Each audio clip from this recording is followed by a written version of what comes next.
What if the universe isn't a random accident, but a living, breathing system of unimaginable order? What if the story of Jesus, of God, of the soul, has been told wrong for thousands of years? Hidden in Plain Sight is a book that dares to answer humanity's biggest questions, the Urantia Book.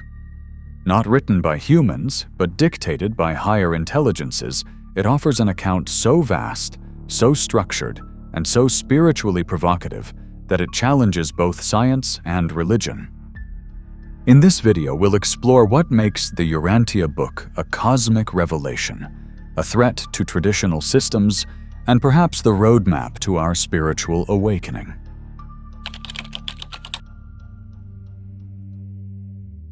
The story of the Urantia Book begins in an unlikely place, Chicago, in the early 1920s. Dr. William Sadler, a respected psychiatrist and former debunker of fraudulent spiritual phenomena, was contacted about a puzzling case. A man, whose identity remains unknown to this day, would fall into deep, trance-like sleep and begin speaking in voices that were not his own. During these sessions, he would articulate highly advanced philosophical, theological, and cosmological concepts, some in languages he had never studied, many of which were far beyond his education. Initially skeptical, Dr. Sadler documented the phenomenon out of scientific curiosity. He gathered a small circle of professionals, scholars, and spiritually curious thinkers who came to be known as the Forum. Over the course of 2 decades, this group meticulously transcribed thousands of pages of these transmissions. What unfolded wasn't just bizarre, it was profound. The manuscript spoke of celestial hierarchies, the nature of God, the structure of the universe, and even a new perspective on the life of Jesus Christ. In 1955, without public fanfare or religious endorsement, these documents were compiled and published as the Urantia Book by the Urantia Foundation. It had no known author, no attached prophet, and no demand for followers. This silent emergence begs the question: was this an elaborate psychological experiment, or an authentic transmission from higher intelligences?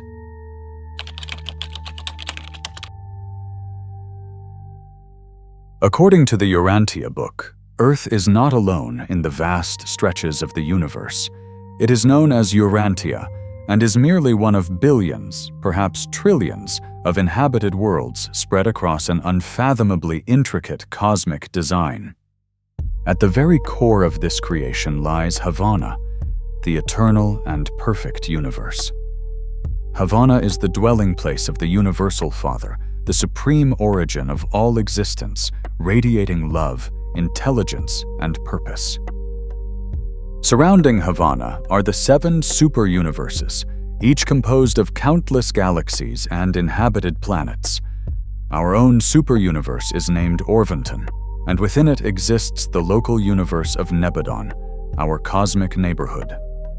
Nebadon is ruled by a creator son, Michael, whose divine mission includes overseeing the development of life across the worlds within his domain. And here is where the narrative radically diverges from traditional theology.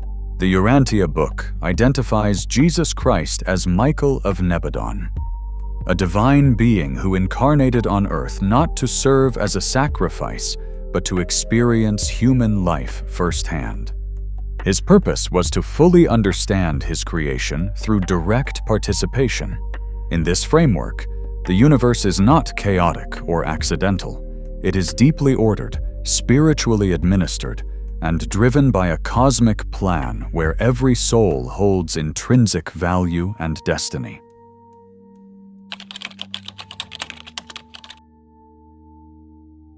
One of the most startling revelations in the Urantia Book is its reinterpretation of the Lucifer myth, not as religious allegory, but as an actual celestial rebellion with far-reaching consequences.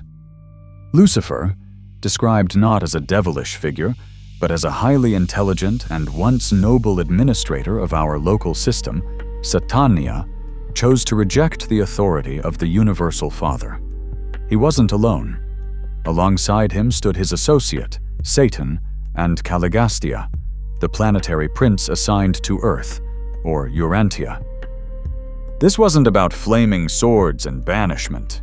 It was a cosmic schism, a political uprising against divine order. Lucifer's manifesto called for self-rule, rejecting what he labeled as the myth of the universal Father. He argued that intelligent beings deserved complete autonomy without spiritual hierarchy. The result? A spiritual civil war that fractured several planetary systems. Earth, one of the affected worlds, was cut off, quarantined from the rest of the universe's spiritual circuits to prevent the rebellion's spread. This cosmic isolation has, according to the book, deeply influenced our planet's confusion, suffering, and spiritual disconnection. But this isn't a story of eternal damnation. The Urantia Book offers a redemptive view. Earth is not lost, but healing. We are not punished, but protected, slowly realigning with the divine.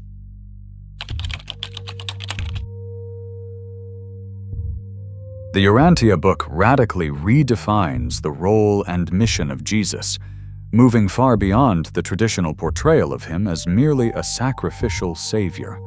It offers an expansive, deeply humanizing biography of Jesus, beginning with his childhood, adolescence, and the so-called missing years the Bible leaves silent. According to the book, Jesus traveled to Egypt, Mesopotamia, and even India, where he studied various religious and philosophical traditions, quietly preparing for his public ministry. But his true mission wasn't centered around death or atonement. Jesus, referred to in the book as Michael of Nebadon, was a creator son, a divine being entrusted with the formation and evolution of entire universes.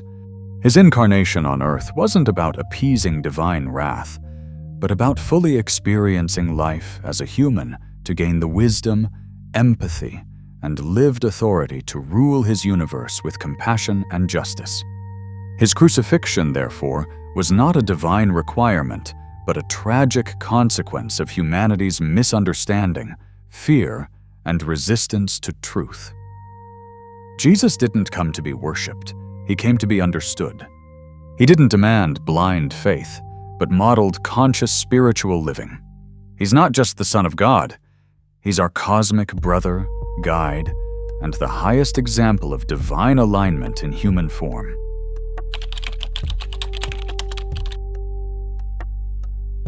One of the most powerful and intimate revelations of the Urantia Book is the concept of the thought adjuster, a literal fragment of God that dwells within every human being. This isn't poetic symbolism or spiritual metaphor. It's presented as a real divine essence that resides in the mind of each person, silently working to guide, inspire, and uplift the soul toward its highest potential. The thought adjuster does not override your choices or control your life. Instead, it gently suggests the path of truth, beauty, and goodness. It respects your free will entirely, never forcing, only inviting. Every selfless decision, every courageous act of love, every moment of deep insight is said to be a cooperation between your human will and the divine presence within you. This sacred partnership is the true essence of spiritual evolution. According to the Urantia Book, humanity is not fundamentally sinful. We are incomplete in the process of becoming. The purpose of life is not blind obedience to external authority, but conscious alignment with the inner divine guide. Enlightenment, therefore, is not something bestowed upon a chosen few. It is a gradual awakening. And the thought adjuster is the compass leading your soul home to the universal Father.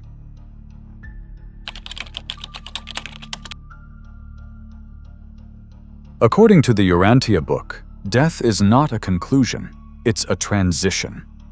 When physical life ends, the soul awakens on what are called the Mansion Worlds, a series of spiritual training realms specifically designed for post-mortal evolution.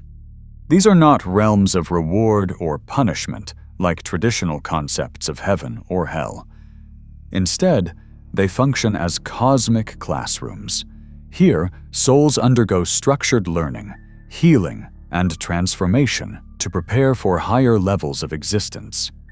This evolutionary path continues through successive spheres of increasing spiritual refinement. Each soul progresses at its own pace, guided by celestial beings and aided by the indwelling thought adjuster, your fragment of the divine. Earth, or Urantia, is described as the very beginning of this eternal journey. Life here is a preparatory phase, a training ground where free will decisions shape your spiritual trajectory. Every act of kindness, every moment of clarity, every step toward truth contributes to your soul's ascension. The purpose is not to worship blindly, but to awaken consciously, to evolve into beings of light who ultimately unite with the source of all creation. So, is the Urantia Book a hoax crafted by imaginative minds, a misunderstood spiritual masterpiece, or a genuine revelation from higher celestial beings? That's not for any one person to decree. It's a question only you can answer. But one thing is undeniable.